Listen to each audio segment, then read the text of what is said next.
नमस्कार, स्वागत है आपका हमारी खास पेशकश कमोडिटी विशेष में। आज विशेष क्या है, तो आज विशेष हम कर रहे हैं गोल्ड ईटीएफ और सिल्वर ईटीएफ की खास बारीक बातें आज हम आपको बताने वाले हैं। साथ ही गोल्ड और सिल्वर को लेकर फंड हाउसेस का क्या नज़रिया बन रहा है, किस तरह की खरीदारी आ रही है फंड हाउसेस की तरफ से, किस तरह का इंटरेस्ट ग्लोबल लेवल पर आ रहा है, सेंट्रल बैंकों का रुख क्या रह सकता है, ओवरऑल फंडामेंटल्स भी क्या है उसकी भी चर्चा करेंगे, प्राइस आउटलुक भी जानेंगे और साथ ही क्या ट्रेंड बुलियन मार्केट में चल रहा है, सब कुछ बात होगी। और आज हमारे साथ दो खास मेहमान हैं। हमारे साथ निपॉन इंडिया म्यूचुअल फंड के हेड कमोडिटी और फंड मैनेजर विक्रम धवन साहब हैं और साथ ही चिंतन हरिया हैं, head investment strategy ICICI prudential AMC के। आप दोनों मेहमानों का स्वागत है ईटी नाउ स्वदेश की इस खास पेशकश पर। सबसे पहले आज विक्रम, सबसे पहले आपसे मेरा सवाल होगा, लंबे कंसोलिडेशन के बाद अब धीरे धीरे गोल्ड में खरीदारी देखने को मिल रही है। क्या ये जो ट्रेंड धीरे धीरे इमर्ज हो रहा है गोल्ड के मार्केट में, क्या ये कंटिन्यू होगी, वापस से गोल्ड नए हाई की तरफ जाएगा? आपकी एनालिसिस क्या है, आप क्या ट्रेंड सेंस कर रहे हैं विक्रम?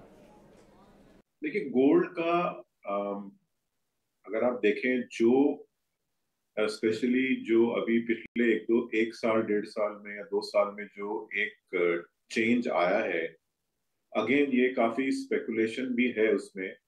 जो हम बात कर रहे हैं डी डॉलराइजेशन की, जो बात कर रहे हैं कि डॉलर से लोग, काफी कंट्रीज हैं जो स्पेसिफिकली या तो न्यूट्रल हैं या एंटी यूएस हैं या एंटी वेस्ट हैं। They are trying to create a trading system जिसमें डॉलर की रिक्वायरमेंट कम होगी। अब इससे दो चीजें होती हैं। एक तो ये होता है कि अगर डॉलर प्रीडोमिनेंट करेंसी नहीं है वर्ल्ड में, तो जो यूएस मॉनेटरी पॉलिसी है या डॉलर की जो फ्लक्चुएशंस है, उसका ट्रांसमिशन जो है वो वीक रहेगा। और उसका रिजल्ट ये हो सकता है कि जैसे आप 25-50 साल पहले होता था बिफोर ग्लोबलाइजेशन, कि एक रीजन जो है वो तेजी में है और एक रीजन जो है वो मंदी में है। और इससे करेंसी वोलेटिलिटी, मार्केट वोलेटिलिटी कह लीजिए, ये बढ़ेगी। और आप समझ सकते हैं कि जब करेंसी वोलेटिलिटी के चांसेस होते हैं या जब मार्केट वोलेटिलिटी के चांसेस होते हैं, तो गोल्ड जो है एक प्रेफर्ड इन्वेस्टमेंट होता है। सेकेंडली, अगर आप देखें जो सेंट्रल बैंक्स हैं वर्ल्ड ओवर, उनका करीब जो फॉरेन एक्सचेंज रिजर्व्स है वो 60% के आसपास हैं। वो अब कम होने शुरू हो गए हैं। अगेन ये ट्रेंड ऐसा है, ये कोई 1 क्वार्टर या 2 क्वार्टर का नहीं है, ये ईयर्स का है, मेनी मेनी ईयर्स का है। और ये सब चीजें एक गोल्ड के लिए लॉन्ग टर्म पॉजिटिव है। तो बजाय इसके कि हम 1 साल का व्यू या 2 साल का व्यू लें, लॉन्ग टर्म ये जो पिक्चर इमर्ज हो रही है गोल्ड की, वो एक बहुत ही डिफरेंट पिक्चर है जो हमने पहले देखी है। पहले भी गोल्ड की कंजम्पशन होता था, इन्वेस्टमेंट लोग करते थे एज अ हेज, बट अभी it is becoming very important from asset allocation point of view. That is what we are seeing as far as gold is concern. तो मैं एक प्राइस व्यू नहीं देना चाहूंगा, बट मैं कहना चाहूंगा कि there is a good possibility जिस डायरेक्शन में हम जा रहे हैं अभी, उसमें ऐसा हो सकता है कि गोल्ड की इंपॉर्टेंस फाइनेंशियल सिस्टम में बढ़ सकती है। But again very early days, अभी स्पेकुलेशन है, क्या होगा क्या नहीं होगा। एक वॉर चल रही है, उसका क्या रिजल्ट होगा, कौन सी कंट्री विल विन और लूज, बट आई थिंक ये एक पॉसिबिलिटी अभी है। चिंतन, अब आपसे मेरा सवाल होगा, बिल्कुल सिमिलर ही सवाल होगा। जिस तरह से एक करेक्शन के बाद गोल्ड में तेजी लौट रही है, क्या फंड हाउस में भी इसमें पार्टिसिपेट कर रहे हैं? क्या फंड हाउस की तरफ से किस तरह की बाइंग देखने को मिल रही है? चिंतन, अगर हम विश्व में 2020 के बाद जो एक बदलाव आया है वो देखें, तो बहुत सारा जो मनी प्रिंटिंग हुआ सेंट्रल बैंक के द्वारा, उसके कारण सभी एसेट क्लासेस में तेजी आई, इक्विटी मार्केट्स ऊपर गए। और उसके बाद हमने देखा कि मुद्रास्फीति की दर यानी कि इन्फ्लेशन भी बढ़ी है। आमतौर पर जब इन्फ्लेशन बढ़ता है तो उसका फायदा सोने और चांदी यानी कि गोल्ड और सिल्वर में भी होता है। और उसी की श्रृंखला में अगर हम देखें तो 2021-2022 की शुरुआत में घरेलू निवेशकों ने गोल्ड ईटीएफ में निवेश करके उस तेजी का फायदा लिया। और 2022 के जनवरी में जब सिल्वर ईटीएफ्स हमने लाया, तो वहां पर भी लोगों ने जो निवेश किया, तो सिल्वर और गोल्ड दोनों की जो अपटिक आई, उसका फायदा लोगों को मिला है। और हमारा ऐसा मानना है कि अगर हम चीन जैसे देश को देखें, तो पिछले 7-8 महीनों से वो सोने की खरीदी कर रहा है अपने सेंट्रल रिजर्व में। तो भारत, चीन, रूस वगैरह जैसे देश है, टर्की, जिनके पास एडिशनल जो पैसा आ रहा है सेंट्रल बैंक में, अगर वो गोल्ड में निवेश करे तो गोल्ड का एक जो पॉजिटिविटी है वो चालू रह सकता है। और अगर हम जो इन्फ्लेशन की बात करें, वो इन्फ्लेशन डॉलर डेप्रिसिएशन की वजह से और अगर बढ़े तो उसका भी फायदा गोल्ड को हो सकता है। चलिए अब बात कर लेते हैं गोल्ड डिमांड को लेकर। गोल्ड डिमांड की अगर बात करें तो फंड हाउसेस की खरीदारी विक्रम किस तरह की दिख रही है, चाहे वो आप लोगों से ईटीएफ की बाइंग हो, डोमेस्टिक बाइंग या ग्लोबल बाइंग किस तरह की आ रही है, साथ ही सेंट्रल बैंकों की तरफ से किस तरह के खरीदारी के रुझान आ रहे हैं, साथ में ये भी बताइए रिटेल ज्वेलरी बाइंग वहां से किस तरह के खरीदारी के ट्रेंड गोल्ड में आ रहे हैं। विक्रम, देखिए, गोल्ड में जो फ्लोज आते हैं वो दो तरीके से आते हैं। एक तो डायरेक्ट फ्लोज आते हैं फंड्स में, एक थ्रू एसेट एलोकेशन भी आते हैं। अगर हम एसेट एलोकेशन की बात करें तो दुर्भाग्य ये है कि पिछले एसेट एलोकेशन कह लीजिए, जो कि हम कहते हैं कि मल्टी एसेट स्ट्रेटेजी या हाइब्रिड स्ट्रेटेजी जो बोलते हैं इन्वेस्टमेंट जार्गन में, वो एक थोड़ा सा इतना ज्यादा इंडिया में नहीं है जितना वेस्ट में या all over the world emerging market में है। उसका percentage of the overall AUM वो म्यूचुअल फंड इंडस्ट्री अभी काफी कम है। लेकिन द गुड थिंग इज कि पिछले कुछ सालों में हमने देखा है कि जैसे जैसे मार्केट मैच्योर हो रहा है, जैसे जैसे इन्वेस्टर मैच्योर हो रहे हैं, वो ये रियलाइज करते हैं कि एक जो वेल्थ क्रिएशन जो है, long term wealth creation with low volatility in their portfolio, वो एसेट एलोकेशन से ही आ सकती है। और उसके फ्लोज जो है मैं समझता हूँ विल बी वेरी इंपॉर्टेंट आगे जाके। जो जो फ्लोज जो एसेट एलोकेशन के लिए आ रहे हैं, बिहाफ के लिए आ रहे हैं, वो एक ज्यादा इंपॉर्टेंट रहेगा इंडियन कॉन्टेक्स्ट में। And specifically I think investor अब ये अप्रिशिएट करते हैं कि हर एसेट की अपनी एक long term return, long term trajectory होती है। और काश हमारे पास कोई क्रिस्टल बॉल होती, ये पता होता कि चलो लास्ट ईयर गोल्ड ने आउट परफॉर्म किया, इस साल कौन सा एसेट क्लास आउट परफॉर्म करेगा। बट अगर आप देखें हिस्टोरिकली, वेरी रफली 2 से 4 साल में जो लीडरशिप है एसेट्स की वो चेंज होती है। कभी इक्विटी आउट परफॉर्म करता है, कभी गोल्ड, कभी फिक्स्ड इनकम, कभी कमोडिटीज। तो ये एक बहुत कंफ्यूजिंग हो सकता है इन्वेस्टर्स के लिए। Timing the market as you understand बहुत मुश्किल होता है। तो आई थिंक जो मेरे हिसाब से इंडियन मार्केट गोइंग अहेड, जो एसेट एलोकेशन स्टोरी है, जो मल्टी एसेट स्टोरी है, स्ट्रेटजीज है, वो ज्यादा इंपॉर्टेंट रहेंगी इन्वेस्टर्स के लिए। और वो देख के I am very hopeful and I am very positive कि काफी फ्लोज कमोडिटीज में या गोल्ड या सिल्वर में as a part of asset allocation आएंगे। सो अभी yes, the flows all over the world in gold ETF जो काफी वीक थे बिकॉज रिस्क ऑन एनवायरमेंट था कोविड के बाद। लेकिन अभी अगेन वी आर सीइंग, और ये काफी रीजनल है। हो सकता है कि यूएस से आउटफ्लोज हो रहे हो, यूरोप में फ्लोज आ रहे हैं, इंडिया में रेगुलर इनफ्लोज आ रहे हैं because of currency, because of so many factors, inflation, ये सब करके एसेट एलोकेशन करके ये फ्लोज आ रहे हैं। तो ये आगे जाके जो है it will become a very strong asset allocation story as far as gold और सिल्वर इज कंसर्न। चिंतन, अब आपसे मेरा सवाल होगा गोल्ड की डिमांड को लेकर। गोल्ड ईटीएफ की डिमांड किस तरह की है, और ग्लोबल और डोमेस्टिक दोनों बताइएगा, और फंड हाउस की तरफ से बाइंग किस तरह की आ रही है। चिंतन, तो एक समय था जब गोल्ड ईटीएफ में इन्वेस्टमेंट्स हो रहे थे। अभी गोल्ड ईटीएफ में इन्वेस्टमेंट्स थोड़े धीमे हैं डोमेस्टिक मार्केट्स में।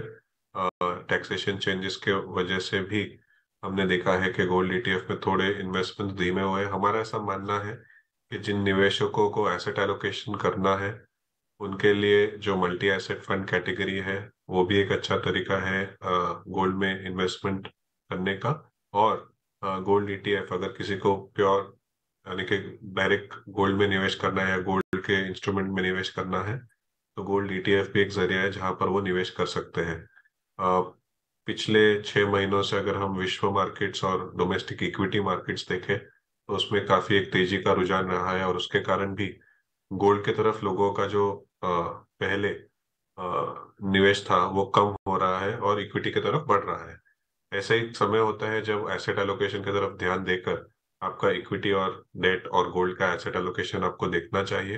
अगर अगर आपको रीबैलेंसिंग के वक्त गोल्ड में निवेश करने की अगर आवश्यकता होती है तो आप वो गोल्ड ईटीएफ के द्वारा निवेश कर सकते हैं। विक्रम, अब आपसे मेरा सवाल होगा गोल्ड ईटीएफ को लेकर, क्योंकि गोल्ड ईटीएफ में अब तक तो नरमी दिख रही है, ग्लोबल लेवल पे भी नरमी दिख रही है।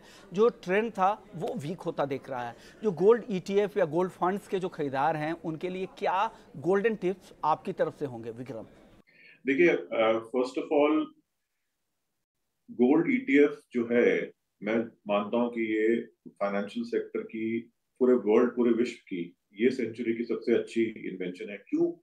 क्योंकि अगर आप फिजिकल गोल्ड किसी भी क्वांटिटी में खरीदें और बेचें, उसमें जो कहते हैं जो बाइंग सेलिंग स्प्रेड या इम्पैक्ट कॉस्ट जो होती है वो काफी वाइड होती है। लेकिन यही अगर आप गोल्ड ईटीएफ के थ्रू बाइंग एंड सेलिंग करें, इन्वेस्ट करें और रिडीम करें जो भी है, या एक्सचेंज पे बेचें, उसमें इम्पैक्ट कॉस्ट जो है वो काफी कम होती है। और इसमें चाहे आप 1 ग्राम बेचें या 1 किलो बेचें या 10 किलो बेचें, इम्पैक्ट कॉस्ट जो है वो काफी कम होती है विज़-अ-विज़ द फिजिकल मार्केट। इसीलिए वर्ल्ड ओवर गोल्ड ईटीएफ जो है, और सिल्वर में भी सिल्वर ईटीएफ जो है, एक बहुत ही I would say most popular vehicle जो है इन्वेस्टमेंट के लिए गोल्ड में, वो गोल्ड ईटीएफ और सिल्वर ईटीएफ हैं वर्ल्ड में। जैसे आप देख सकते हैं कि वर्ल्ड ओवर कुछ 150-200 बिलियन डॉलर जो है वो फिजिकली बैक गोल्ड ईटीएफ में है। सिल्वर का भी कुछ 5 से 10 बिलियन डॉलर कुछ है उसमें एयूएम ग्लोबली। तो ये पहली बात जानने वाली है कि आप गोल्ड ईटीएफ को क्यों प्रेफर करेंगे। उसमें इम्पैक्ट कॉस्ट कम है, लिक्विड है और सेबी रेगुलेटेड है, उसमें चेक्स एंड कंट्रोल है म्यूचुअल फंड के, तो आपको म्यूचुअल फंड का बेनिफिट मिलता है। अब रही बात क्या फैक्टर्स हैं ईटीएफ चूज करने के लिए, सबसे बड़ी बात है लिक्विडिटी। जैसे मैंने बोला कि अगर ईटीएफ के काउंटर लिक्विड नहीं है तो पूरा पर्पस डिफीट हो जाता है। अगर आपकी इम्पैक्ट कॉस्ट हाई है ईटीएफ में इन और आउट करने के लिए, तो the whole purpose of ETF is defeated. Secondly, आपको देखना पड़ेगा, ट्रैक रिकॉर्ड देखना पड़ेगा उसी पर्टिकुलर ईटीएफ का, उसका साइज देखना पड़ेगा। And last but not the least, आपको ये भी आपको सबसे जो अहम बात है इन्वेस्टर्स के लिए, जो सबसे इंपॉर्टेंट बात ये है इन्वेस्टर्स के लिए कि जो ईटीएफ इंडिया में हैं as per SEBI mandate, they are all physically backed, और उसमें जो गोल्ड बार्स हैं या सिल्वर ईटीएफ में सिल्वर बार हैं, वो एक हाईएस्ट स्टैंडर्ड की हैं। तो जब भी आप ईटीएफ में इन्वेस्ट कर रहे हैं एज पर दी लोकल रेगुलेशंस, आप you are investing in gold bars and silver bars of the highest quality in the world. So ये सब चीजें जो हैं ये बहुत इंपॉर्टेंट है इन्वेस्टर्स के लिए, अपने माइंड में रखने के लिए बिफोर चूजिंग दी गोल्ड ईटीएफ और सिल्वर ईटीएफ। चलिए, अब गोल्ड के बाद अब चांदी की बात कर लेते हैं, क्योंकि चांदी में भी अब धीरे धीरे खरीदारी लौट रही है। चिंतन, अब आपसे मेरा पहला सवाल चांदी को लेकर होगा। चांदी को लेकर क्या लग रहा है? चांदी का टारगेट तो आपसे नहीं पूछेंगे, लेकिन चांदी का ओवरऑल प्राइस का आउटलुक क्या है? किस तरफ चांदी जाता दिख रहा है? क्योंकि कई सारे एक्सपर्ट से बात हुई है, उनको लग रहा है कि चांदी जल्द ही डोमेस्टिक मार्केट में 80,000 भी हो सकती है। आपका सेंस चांदी को लेकर क्या है? चांदी एक ऐसा धातु है जो पहले बुलियन के तरह पे या फिर ज्वेलरी के तरह पे माना जाता था, पर उसके जो प्रॉपर्टीज है वो इतने अच्छे हैं, जो कंडक्टिंग प्रॉपर्टीज है वो इतनी बढ़िया है कि चांदी आज एक इंडस्ट्रियल मेटल के तौर पर जाना जाता है। अगर हम नई नई तकनीकें या टेक्नोलॉजीज देखें, जैसे कि solar power, 5G technology, electric vehicle technology, medical instrumentation, सभी में चांदी का जो यूज है वो बढ़ने के कारण चांदी का इंडस्ट्रियल यूज बढ़ रहा है। और आप जैसे जानते हैं कि चांदी रिसाइकल नहीं होती, जो सोना होता है वो रिसाइकल होता है, पर चांदी उतनी आसानी से रिसाइकल नहीं होती। तो जितनी तेजी से चांदी की डिमांड बढ़ रही है, उतनी तेजी से चांदी का जो सप्लाई है वो नहीं बढ़ने के कारण 2021 और 2022 के जो वर्ष है, कैलेंडर ईयर है, उसमें चांदी की जो डिमांड है वो सप्लाई से बढ़ने के कारण चांदी में एक पॉजिटिव रुख देखा गया है। और अगर कंज्यूमर इंडस्ट्री का ट्रेंड देखा जाए या फिर जो कंजम्पशन का ट्रेंड देखा जाए चांदी का, वो यहाँ से अगले काफी सालों तक स्ट्रॉन्ग रहेगा। तो ऐसी स्थिति में हमारा ऐसा मानना है कि चांदी को एक बाइंग सपोर्ट मिल सकता है फॉर द कमोडिटी, और अगर कमोडिटी को बाइंग सपोर्ट मिलता है तो जो चांदी के प्राइस का आउटलुक है वो भी अच्छा ही रहना चाहिए। स्पेशली रुपी डेप्रिसिएशन, डॉलर डेप्रिसिएशन अगर होता है और एक इंडस्ट्रियल अपटिक आता है डिमांड में, तो चांदी को उसका सपोर्ट जरूर मिलेगा। विक्रम, आपसे सवाल होगा सिल्वर ईटीएफ को लेकर, क्योंकि चांदी में जिस तरह से खरीदारी लौट रही तो डेफिनेटली सिल्वर ईटीएफ में भी ये ट्रेंड देखने को मिल रहा होगा। ग्लोबल लेवल पर सिल्वर ईटीएफ में किस तरह का ट्रेंड है गोल्ड ईटीएफ के कंपैरिजन में और डोमेस्टिक लेवल में, क्योंकि अब काफ़ी समय भी हो गया है सिल्वर ईटीएफ को आए हुए, तो वहाँ पर किस तरह का ट्रेंड देखने को मिल रहा है और क्या चांदी में इन्वेस्टमेंट करने का क्या ये सही वक्त है क्या? देखिए, बहुत अच्छा आपने क्वेश्चन पूछा है। मैं आपको बता दूं, क्योंकि हमने गोल्ड ईटीएफ 2007 में जब हमने लॉन्च किया था, तो जो रिस्पांस हमको गोल्ड ईटीएफ में मिला था वो टाइम पे, और कंपैरेटिवली जो सिल्वर ईटीएफ का इन्वेस्टर का रिस्पांस है, इसमें बहुत फर्क है। सिल्वर में जो रिस्पांस है वो बहुत ही अच्छा है, एंड ये काफी पॉजिटिव चीज है इंडियन मार्केट के लिए। इसको देख के लगता है कि इन्वेस्टर्स जो है, जैसे मैंने बोला कि they are thinking beyond the usual debt equity assets. They are thinking about asset allocation. They're thinking about other opportunities. So this is a very positive, बहुत ही positive चीज है as far as the Indian market is concerned, Indian capital market is concerned. Silver के लिए जो सबसे बड़ी important बात जो नोट करने वाली है कि सिल्वर के दो जो फैक्टर्स जो बहुत इंपॉर्टेंट है, एक तो उसका लिंकेज जो है वो ग्लोबल मैन्युफैक्चरिंग और ग्लोबल इकोनॉमी से बहुत कंपेयर टू गोल्ड काफी स्ट्रांग है। तो टिपिकली जब ग्लोबल मैन्युफैक्चरिंग और ग्लोबल इकोनॉमी एक तेजी में होती है, तो उससे सिल्वर कंजम्पशन बढ़ता है, डिमांड बढ़ती है। अगर आप ओवरऑल देखा जाए तो करीब 55% सिल्वर कंजम्पशन जो है वो इंडस्ट्रियल पर्पस के लिए होता है। रेस्ट जो है वो इन्वेस्टमेंट और ऑर्नामेंट और ज्वेलरी केस में भी, which is very different than gold. But most importantly जो सिल्वर के लिए चीज जो ऐसा लग रहा है कि आगे जाके बहुत इंपॉर्टेंट होगी, वो ये कि सिल्वर के जो नए यूजेस हैं वो एक so called green tech industry से आ रहे हैं। जैसे आपका सोलर है, ईवी है, 5G है। अब इस इंडस्ट्री में दो चीजें हैं। एक तो पहली बात, इनकी कैपेसिटी हायर प्राइसेस टॉलरेट करने की कहीं ज्यादा है विज़ावी जो एग्जिस्टिंग जो ट्रेडिशनल इंडस्ट्रीज है। सो बिकॉज ये सब जो आज की तारीख में जो आप ग्रीन टेक्नोलॉजी और क्लाइमेट चेंज और क्लाइमेट टेक्नोलॉजी बोलते हैं, वो अभी कोई ऑप्शनल नहीं है। एवरी कंट्री, हर देश जो है उसको ये एक ग्रीन हाउस एमिशन के टारगेट्स मीट करना है। कोई जल्दी करेगा, कोई बाद में करेगा, वो बात दूसरी है। बट ये एक इररिवर्सिबल डायरेक्शन में वर्ल्ड जा रही है, और इसका मतलब है चाहे वो सोलर हो, चाहे वो ईवी हो या 5G हो या कोई भी ग्रीन टेक्नोलॉजी हो जिसमें सिल्वर लगता है, वो उससे सिल्वर को बहुत ज्यादा बेनिफिट मिलेगा।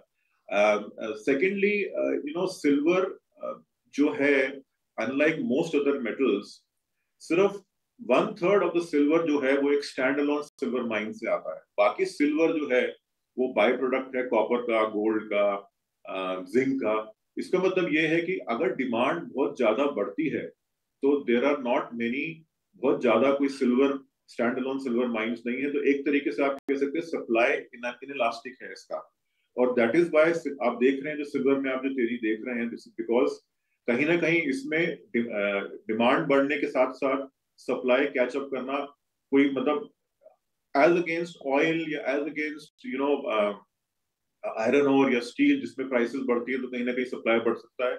सिल्वर में ये ऐसा नहीं है। इसमें काफी as I mentioned, this is a geological complexity जो कि स्टैंडर्ड ऑन सिल्वर माइंस को वायबल नहीं करती है। इसका मतलब ये हो सकता है कि अगर जो हम सोच रहे हैं कि जो अगले 10-15 साल में जो ग्रीन टेक्नोलॉजी जो है, जैसे सोलर है, जिसमें India under the existing establishment government बहुत ज्यादा फोकस है सोलर की तरफ। अगर ये सब चीजें अगर हो रही हैं और ये ट्रेजेक्टरी में कंटिन्यू करेंगे, मोमेंटम में कंटिन्यू करेंगे, तो सिल्वर की demand from the new age industries बढ़ेगी, जो कि सिल्वर के लिए बहुत पॉजिटिव है। और ऐसा हो सकता है कि जो इक्विलिब्रियम प्राइस जो सिल्वर की थी लॉन्ग टर्म, वो शायद कहीं ना कहीं ऊपर शिफ्ट हो जाए। Okay, thank you so much sir, thank you sir. चिंतन, आप बताइए अब कि सिल्वर ईटीएफ का ट्रेंड किस तरह का है, किस तरह के रुझान सिल्वर के निवेशकों की तरफ से देखने को मिल रहा है ग्लोबली भी और डोमेस्टिक लेवल पर? तो गोल्ड ईटीएफ के मुकाबले विश्व में और भारत में चांदी के ईटीएफ का जो एक्सपोजर है वो काफी कम है। भारत में जनवरी 2022 में हमने चांदी का पहला ईटीएफ लाया था, और निवेशकों का अगर हम देखें तो एक अच्छा मौका, अच्छा जरिया मिल गया ईटीएफ के द्वारा सिल्वर में निवेश करने के लिए। चांदी में फिजिकल निवेश थोड़ा मुश्किल है, फिजिकली स्टोर करना थोड़ा मुश्किल है, बल्कि कमोडिटी है, ऑक्सीडाइज हो जाती है। पर आप ईटीएफ के द्वारा आसानी से चांदी में निवेश कर सकते हो। तो सोने के मुकाबले चांदी का जो ईटीएफ है या जो सिल्वर ईटीएफ है वो आपके एसेट एलोकेशन के लिए बहुत ही एक अच्छा जरिया है। अगर आप चांदी में विश्वास रखते हो, सिल्वर में निवेश करना चाहते हो, तो सिल्वर ईटीएफ के द्वारा कर सकते हैं। हमने देखा है काफी जो बड़े फैमिली ऑफिसेज हैं और काफी जो निवेशक हैं जो फिजिकल चांदी में निवेश करते थे पहले, कुछ हिस्सा उन्होंने सिल्वर ईटीएफ के द्वारा भी निवेश करने की कोशिश की है। जो चेंजेस हुए टैक्सेशन में, वो चेंजेस को नजरअंदाज अगर हम कर भी ले तो भी चांदी का जो ईटीएफ है, अगर आपको ट्रेड करना है चांदी में, तो आपको एक अच्छा मौका देता है, आसानी से आप कर सकते हो। और जो छोटे निवेशक है उनको कम मात्रा में 100, 200, 300 रुपए में भी निवेश करना है, तो चांदी का ईटीएफ एक अच्छा जरिया है, आपको निवेश करने का एक मौका दे रहा है। यानी कुल मिलाकर लबोलबाब यही है कि गोल्ड और सिल्वर दोनों में तेजी का रुझान है। हो सकता है कि जो गोल्ड की जो खरीदारी हो धीरे धीरे आए, लेकिन चांदी यहाँ पर आउट परफॉर्म करती हुई दिख रही है, क्योंकि जिस तरह से चांदी का दायरा बढ़ता जा रहा है, चांदी एक प्रेशियस मेटल्स भी है और 50% इंडस्ट्रियल मेटल है। और इंडस्ट्री में खासकर के ग्रीन टेक एनर्जी सेक्टर की तरफ से जिस तरह की बाइंग चांदी की हो रही है, सप्लाई कम है और इसके जो रिसाइकल यूज़ है वो भी चांदी में काफ़ी दिक्कतें हैं, तो इन वजहों से सप्लाई कम है, डिमांड ज़्यादा है। तो चांदी डेफिनेटली आने वाले समय में आउट परफॉर्म करती दिख रही है, ऐसा सभी एक्सपर्ट्स का मानना है। आप दोनों मेहमानों का चिंतन और विक्रम, आप लोगों ने वक्त निकाला और फंड हाउसेस का क्या नज़रिया है बुलियन मार्केट को लेकर, गोल्ड सिल्वर में किस तरह की राय बन रही है, उनसे आपने लोगों को रूबरू कराया और किस तरह का ट्रेंड ओवरऑल गोल्ड और बुलियन मार्केट में देखने को मिल रहा है। तो इस खास पेशकश में इतना ही, लेकिन बाकी खबरों के लिए आप बने रहिए ईटी नाउ स्वदेश के साथ।